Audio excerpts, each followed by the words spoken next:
Shocking but true. Funny facts from Australia's past. Australia is a country that never fails to surprise the world. And even Aussie locals are sometimes caught off guard by the strange, funny, and downright unbelievable stories buried in its history. Some of these tales sound like they were pulled out of a comedy skit, but believe me, they're as real as kangaroos hopping across highways. In this video, we're diving into funny Australian history facts that sound fake but aren't.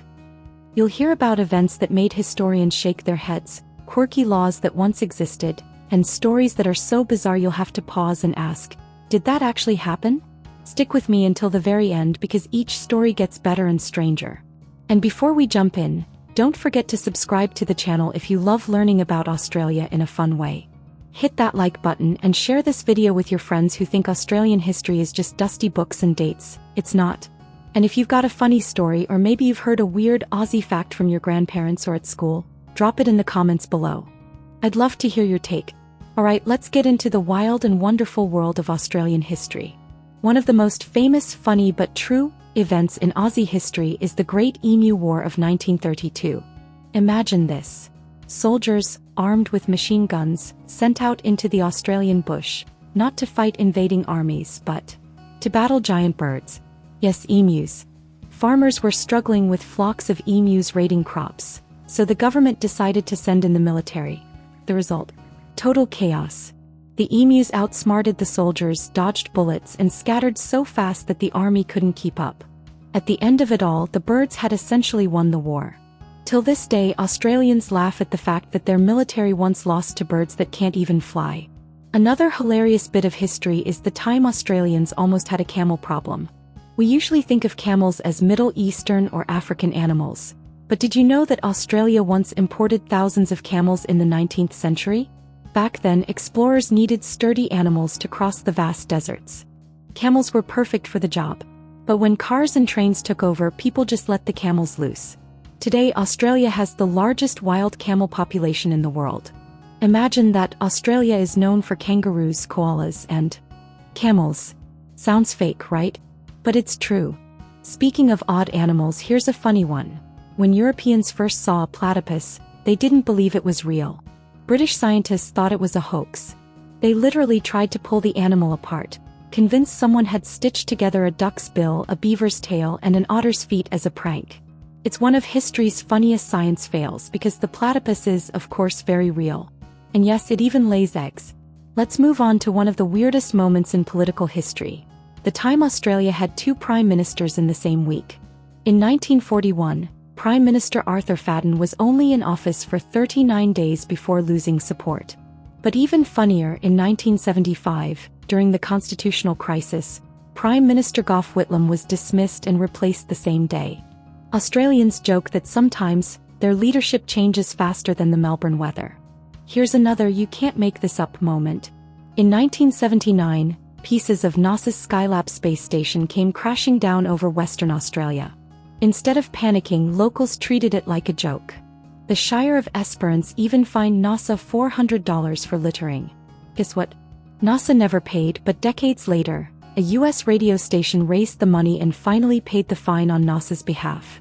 That's Aussie humor for you, turning falling space junk into a finable offense. Australians also have a long history of funny and strange laws. Did you know that in Victoria, it was once illegal to change a light bulb unless you were a licensed electrician? Yep, the law was meant to prevent accidents, but people couldn't stop laughing at the thought of calling an electrician just to replace a bulb. Luckily, that law was eventually scrapped. Let's talk about beer for a second because no Aussie history list is complete without it. In the early colony days, rum was actually used as a form of currency. Forget coins or paper notes, people traded with rum. And in 1808, Australia had what's famously called the Rum Rebellion, where soldiers overthrew the governor partly because of restrictions on rum trading. Imagine a rebellion over booze. It's like history with a pub twist. And speaking of pubs, here's a funny fact. In 1838, Sydney hosted Australia's very first horse race on turf. But the odd part is that almost everyone who attended the race ended up in a fight afterwards. Authorities described it as a riot with horses. So, yes, horse racing has always been popular, but the first official one ended in chaos. Another strange but true moment came from the gold rush days. Back in the 1850s, miners in Ballarat staged a famous protest called the Eureka Rebellion.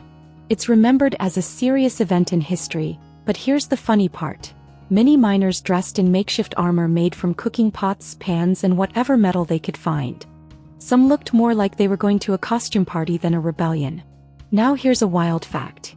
In the 1930s, a man named Francis de Groot interrupted the official opening of the Sydney Harbour Bridge.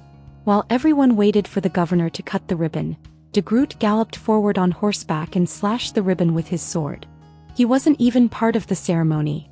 He did it because he thought the honor should go to a soldier, not a politician. Talk about stealing the show. Australia also has a history of funny inventions. For example, in 1953, an inventor named Arthur James came up with the Hills hoist, a rotary clothesline that spins in the backyard. It became such a cultural icon that Australians joke it should be on the national flag. Kids even used to swing on it like it was a merry-go-round. And here's something that always makes people laugh. In the 1970s, a politician named Bob Catter once wore a giant crocodile hat in Parliament to make a point about protecting farmers from croc attacks. Yes, a crocodile hat in Parliament. Australians love straight talk, but this was straight-up comedy in politics. One of the funniest sporting stories happened at the 2002 Winter Olympics. Speed skater Stephen Bradbury was trailing behind in the finals. But then one by one all the other skaters crashed in the final lap. Bradbury skated past them and won Australia's first ever Winter Olympic gold medal. It was such a bizarre win that doing a Bradbury is now an Aussie slang term for winning by pure luck. Even Aussie towns have funny stories. Take the town of Batman's Hill, named after John Batman, one of Melbourne's founders. Yes, Australians love to remind tourists. Batman was real, but sadly he didn't fight crime at night. Or how about this? The first police force in Australia was actually made up of convicts. In 1789, Governor Arthur Phillip appointed 12 of the best-behaved convicts as the Night Watch. Imagine telling your mate, "Sorry I can't come out tonight, I'm busy being arrested by a guy who was in prison last week." And let's not forget one of the funniest advertising campaigns in history. In 1986, Tourism Australia ran a commercial where Paul Hogan, better known as Crocodile Dundee, told Americans, "Come and say G-Day. And I'll slip an extra shrimp on the Barbie for you." That line became so iconic that many people still think Aussies actually say, "shrimp on the Barbie." But here's the kicker. Australians don't even call them shrimp, they call them prawns. So what can we take away from all this? Australian history isn't just about battles, governors, and dusty documents. It's full of stories that are funny, strange, and uniquely Aussie. They show the resilience, humor, and creativity that shaped the country. And honestly, they make history way more fun to learn. If you enjoyed this video, don't forget to hit that like button, subscribe to the channel, and leave a comment sharing the funniest Aussie history fact you know. Maybe your grandparents told you a quirky story, or maybe you grew up near one of these historical places. Drop it in the comments so we can all have a laugh together.